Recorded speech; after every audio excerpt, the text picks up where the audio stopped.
नमस्कार दोस्तों, हमारी आज की कहानी है सास के साथ मिलकर बड़े बेटे ने दिया धोखा। कहानी पसंद आए तो हमारे चैनल को सब्सक्राइब जरूर करना। छोटे बेटे की शादी को अभी 2 साल ही हुए थे। बहू, जरा अलमारी में से वो पेपर और गहने का डिब्बा तो पकड़ा दे। राधिका जी ने बिस्तर पर बैठे बैठे अपनी छोटी बहू से कहा। काव्या डिब्बा पकड़ाकर वापस चली गई। वो अपनी सासू माँ को चाय देने आई थी और देख रही थी सासू माँ कुछ परेशान सी बिस्तर पर पहले से ही कुछ पेपर लेकर लिख रही है। पहले तो सोचा पूछ लूँ, पर हिम्मत जुटा नहीं पाई। अक्सर वो महसूस करती थी उससे बहुत बातें बताई नहीं जाती है।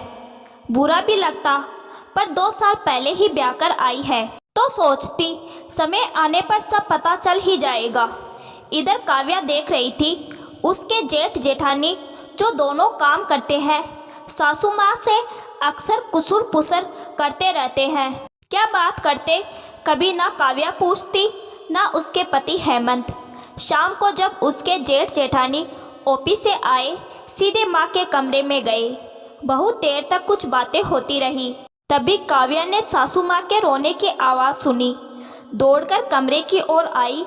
दरवाज़ा खोलने को हुई पर दरवाज़ा ना खुला। अंदर से जेठ जेठानी की अस्पष्ट आवाज़ सुनाई दे रही थी। तभी दरवाजे की घंटी बजी और काव्या दरवाज़ा खोलने चली गई। हेमंत के आते ही माहौल एकदम सामान्य हो गया। सासू माँ भी अपने रुदन को शांत कर चुकी थी। सबने हर दिन की तरह खाना खाया और अपने अपने कमरे में चले गए, पर काव्या की आंखों में नींद ही नहीं थी। आखिर ऐसा क्या हुआ जो सासू माँ रो रही थी? हेमंत के आते सब सामान्य क्यों हो गया? करवटें बदलती काव्या के हलचल से हेमंत की आंख भी खुल गई। क्या हुआ जो करवटें बदल रही हो? तबीयत ठीक तो है? हेमंत ने पूछा। हेमंत, आप भरोसा करोगे तो कुछ बोलूँगी, नहीं तो रहने दो, काव्या आशंकित हो बोली। कहो तो, हेमंत ने कहा। काव्या ने आज की बात बता दी। ओ है, कल माँ से पूछता हूँ, अब तुम ज़्यादा मत सोचो और सो जाओ, कह हेमंत काव्या को आलिंगन में ले सोने का प्रयास करने लगा। दूसरे दिन सुबह हेमंत ने माँ के कमरे में जाकर उनसे पूछा। कोई बात नहीं बेटा, वो तेरे पापा के कुछ पेपर देख रही थी, वही दिखाने तेरे भाई को बुलाया था। बस उनकी याद आ गई, इसीलिए रोना आ गया था। माँ ने यह कह बात टाल दी। काव्या और हेमंत माँ की बात पर भरोसा कर रह गए। समय गुजरने लगा। एक दिन अचानक पता चला जेठ जेठानी ने नया घर ले लिया है और उसमें पूजा अर्चना करवाने वाले हैं। हेमंत और काव्या को बहुत आश्चर्य हुआ। यह घर भी तो अपना ही है और वो भी इतना बड़ा। हाँ, थोड़ा पुराना जरूर है, पर ज़रूरत के हिसाब से सब कुछ यहाँ पास में उपलब्ध है। फिर दूसरे घर की ज़रूरत क्यों पड़ गई? हो सकता है दोनों कमा रहे हो तो ले रहे होंगे। ये सोचकर हेमंत ने मन को तसल्ली दे दी। पूजा में जब काव्या हेमंत पहुँचे तो मजदूर दरवाजे पर नाम की पट्टी लगा रहे थे। देवयानी भवन।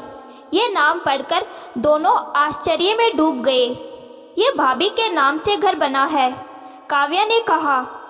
हो सकता है भाभी ने ज़्यादा पैसे लगाए हो या फिर उन्होंने ही लिया हो। अच्छी खासी तनख्वाह जो आती है उनकी, हेमंत ने कहा और घर के अंदर प्रवेश कर गए।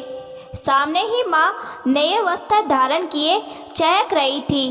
वो बड़े बेटे बहू के साथ ही यहाँ आ गई थी। सब कुछ संपन्न हो जाने के बाद हेमंत और काव्या अपने घर चलने को हुए तो सोचा माँ से भी पूछ ले। माँ, आज घर चलोगी या इधर ही रहोगी? बेटा, अब तो हम सब यही रहेंगे। वो घर बेच दिया है, अब से यही हमारा घर है। तुम्हें पता है मेरे नाम से घर लिया है, राधिका जी चहकते हुए बोली। माँ, ये घर तो भाभी के नाम से है, बाहर उनका नाम लिखा है। और तुम ये क्या कह रही हो? घर बेच दिया? मुझे बताया भी नहीं। हेमंत आश्चर्य और गुस्से में बोला, ये तू क्या कह रहा है बेटा? रुक, मैं देखकर आती हूँ। खैर राधिका जी घर के बाहर लगे नाम पट्टी देखने चली गई। बड़ी बहू के नाम को पढ़ते ही वो बड़े बेटे के पास पहुँची, जहाँ बड़ी बहू अपने घरवालों के साथ खूब हंस हंस कर बातें कर रही थी और उनका बेटा भी मज़े कर रहा था। राकेश, बाहर आओ, कुछ बात करनी है, राधिका जी ने कहा। क्या हुआ माँ? राकेश ने पूछा। सच सच बता, ये घर किसके नाम लिया है? राधिका जी सपाट लहजे में बोली। वो माँ, राकेश कुछ कहता इससे पहले देवयानी आकर बोलने लगी। आपके नाम से ही लेने गए थे माँ, पर इस काम में इतनी भागदौड़ करनी थी जिसकी वजह से आपको तकलीफ देने की ज़रूरत नहीं समझी। फिर जिस बिल्डर से ये घर लिया है वो मेरे पहचान में है। उसने कहा तुम अपने नाम से लोगी तो कुछ रुपये कम कर दूंगा, बस इसीलिए मेरे नाम से ले लिया। आप ही कहाँ तक यहाँ वहाँ दौड़ती रहती। राधिका जी को बेटे बहू से ऐसी उम्मीद नहीं थी। वो बस बेटे से यही बोली, राकेश ये तुमने सही नहीं किया, एक बार हेमंत के बारे में भी सोच लेते। मेरा क्या है, आज नहीं तो कल तेरे पापा के पास चली जाऊंगी, पर तेरे धोखे का उनको क्या जवाब दूंगी। हेमंत ने कभी अपना हिस्सा नहीं खोजा, आंख बंद कर अपने बड़े भैया पर भरोसा करता है वो, उस पर क्या बीतेगी सोचा भी है। जिस घर में रहता है अब वो भी हमारे हाथ से निकल गया। ये घर तुमने अपने नाम कर उसे भी बहुत बड़ा धोखा दिया है, देखना बेटा बहुत पछताएगा, कह वो हेमंत और काव्या के साथ निकल गई। राकेश उन्हें रोकने की कोशिश करता रहा पर वो ना रुकी। घर बेच दिया था पर कुछ दिनों की मोहलत मिली हुई थी। हेमंत और काव्या पूरे घर को उदासी भरी नज़रों से देख रहे थे। राधिका जी अपने कमरे में जाकर रो रही थी, बड़े बेटे की बातें याद कर रही थी। कैसे वो कह रहा था, माँ नया घर ले लेते हैं, हम सब उसमें मिलकर रहेंगे, हेमंत के लिए सरप्राइज रहेगा, वो भी खुश हो जाएगा नया घर देखकर, अभी से उसे कुछ नहीं बताएंगे।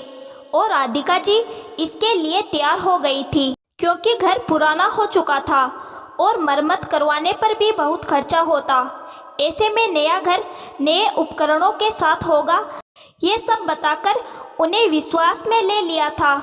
यही सब सोचते सोचते राधिका जी ने कब आखिरी सांस ले ली, ये तो सुबह काव्या जब उन्हें उठाने गई तब पता चला। हेमंत ने बड़े भाई को सूचना भिजवा दी। देवयानी और राकेश आए। सब क्रियाक्रम के बाद राकेश ने हेमंत से कहा, छोटे चल उस घर में, हम साथ साथ रहेंगे। नहीं भैया, जिस घर को आपने माँ को धोखा देकर लिया वो उस सदमे से चल बसी, उस घर में मैं कभी नहीं जा सकता। आपको सब कुछ लेना था ले लेते, पर ऐसे धोखे से क्यों? मैं आप पर कोई केस मुकदमा नहीं करूँगा। आज से आपका मेरा रिश्ता माँ के साथ ही ख़त्म समझे, हेमंत ने रोते रोते कहा। राकेश जान रहा था उसने धोखे से सब कुछ हड़प लिया है, माँ के साथ भाई को भी धोखा दिया है, जिससे माँ के साथ साथ भाई से भी रिश्ता ख़त्म करवा दिया। ना जाने क्यों उसे अपने आने वाले कल के लिए बेचैनी सी होने लगी थी। उसका भी तो अपना एक बेटा है, कल को कहीं वो भी ऐसे ही धोखा देगा तो। राकेश देवयानी से बात करने गया। देवयानी, ये सब ठीक नहीं हुआ है, हेमंत और काव्या का भी इसमें हिस्सा है, ये घर उनके भी नाम से होना चाहिए। किसका और कैसा हिस्सा? अब ये घर मेरा है, आप ज़्यादा भाई की तरफदारी मत करो। इतनी मुश्किल से तो उन लोगों से छुटकारा मिला है। देवयानी के मुँह से ये सुन राकेश दंग रह गया। कमरे के बाहर हेमंत और काव्या ये सब सुनकर बिना किसी से मिले अपने लिए आशियाना खोजने चल पड़े, माता पिता की यादों की पोटली लेकर। हेमंत समझ गया था अब किसी पर भरोसा नहीं किया जा सकता, चाहे वो अपने भाई ही क्यों ना हो। एक धोखे ने काव्या और हेमंत को बेघर कर दिया। आपको मेरी रचना पसंद आए तो कृपया इसे लाइक करें, कमेंट्स करें।